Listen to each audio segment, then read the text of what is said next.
So today we are going to be looking at how light shines on an object from certain directions and how that impacts the shadows, the highlights, the cast shadows, all those parts of a shaded drawing that we are going to be including. And then we are going to practice drawing our own forms below and shading them based on our understanding of how the light hits the object. So the first object that we are going to start with is going to be a sphere. And before I start with the sphere, I like to draw a little sun or a light bulb or something to let me know where my light is coming from on my paper. So for this example, I'm going to work with my light coming from the top right corner. So just a little bit below that, I'm going to go ahead and draw a circle. I'm not going to make this too big. It'll be about the size of a quarter. And I'm just going to freehand draw this one. This is just a practice. Now for your final, if you choose to draw a sphere, I would like you to use a compass or a template to get a perfect circle.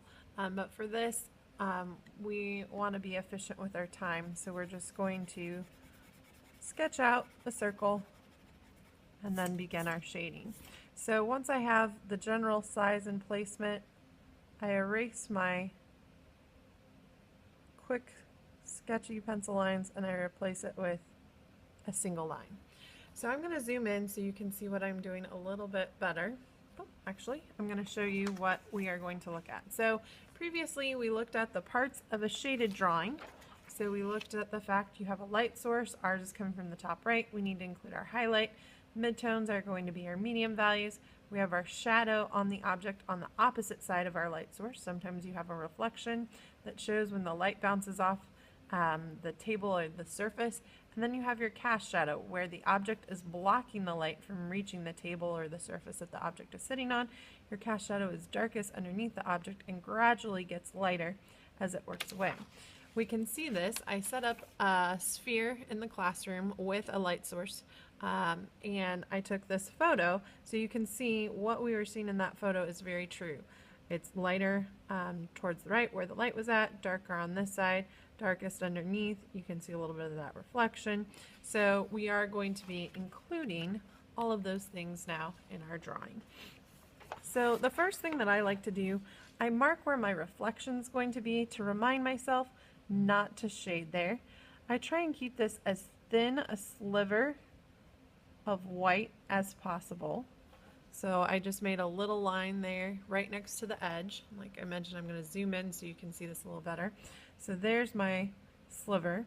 And then my highlight, if I want to mark that, I can.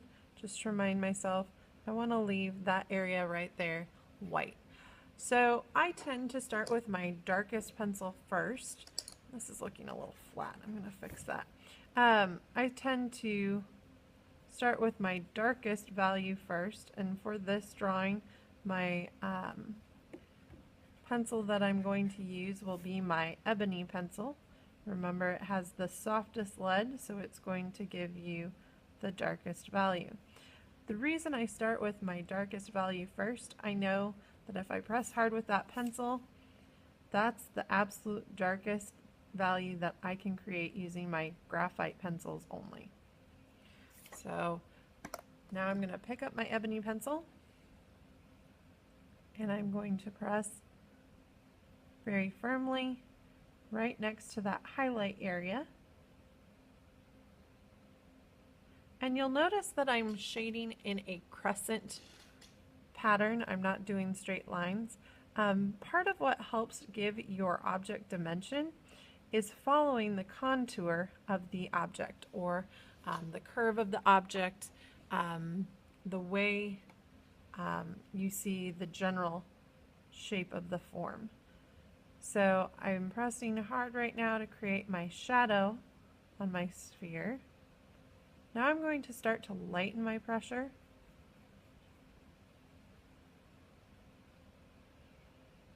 So I'm not pressing nearly as hard.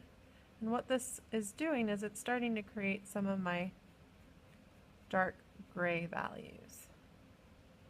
So I'm starting to work towards my midtones. So about here I'm going to switch to my 4B. So that's the blue one with the gray, no duct tape. And I'm going to lightly, so I'm not pressing very hard at all.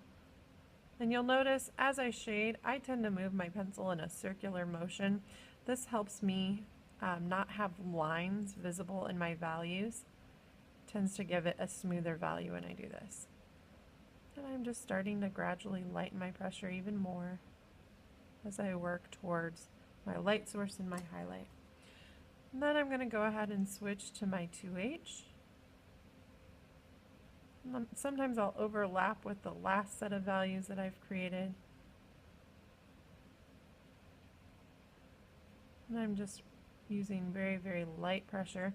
Now I'm going to take my eraser before I get too close to my highlight. I don't want to see a line there. So I'm going to go ahead and erase that.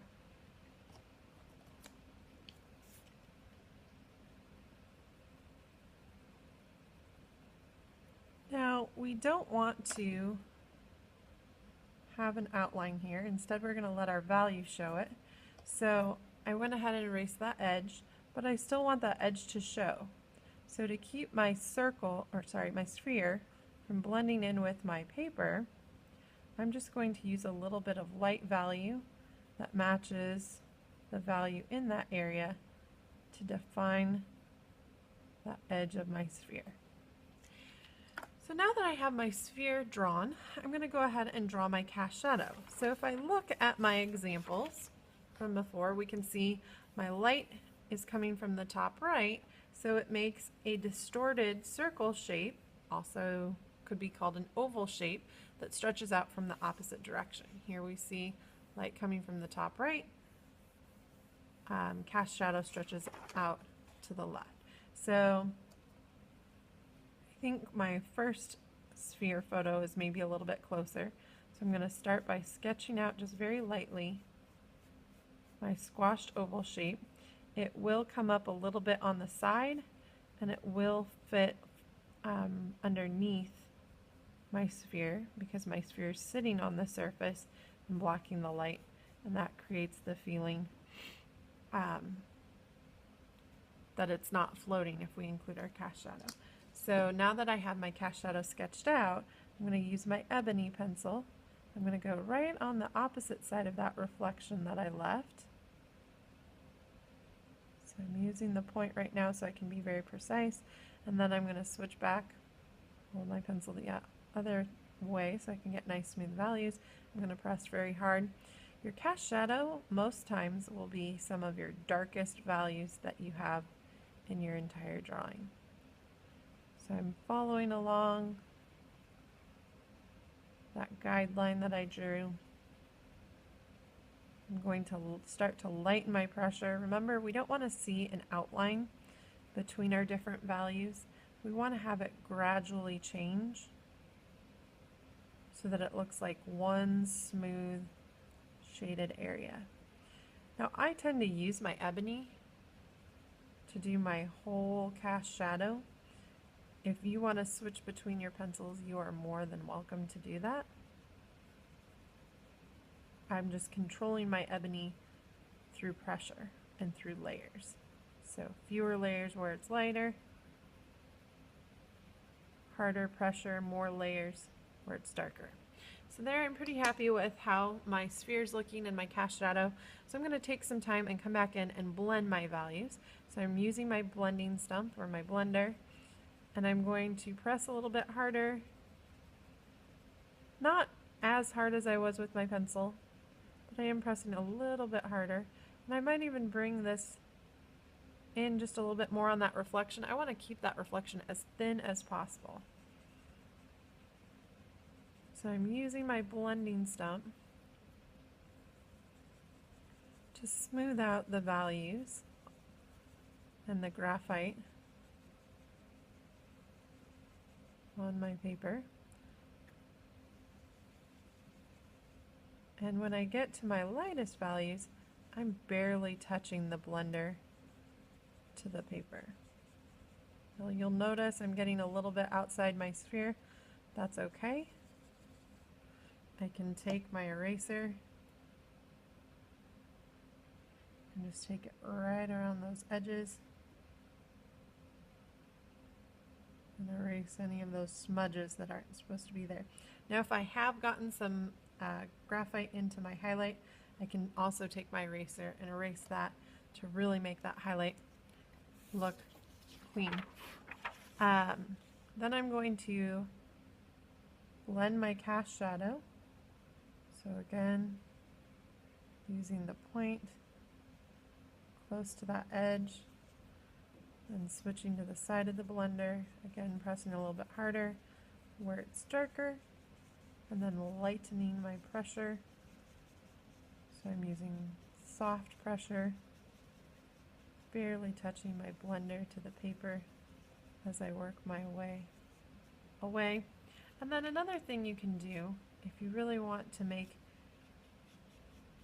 your cast shadow feel soft and not as defined as the object, you can just use the graphite that's on your blender and go outside of the edge of your graphite and just feather or soften that edge so it feels like your shadow is disappearing. And that is how you shade a sphere.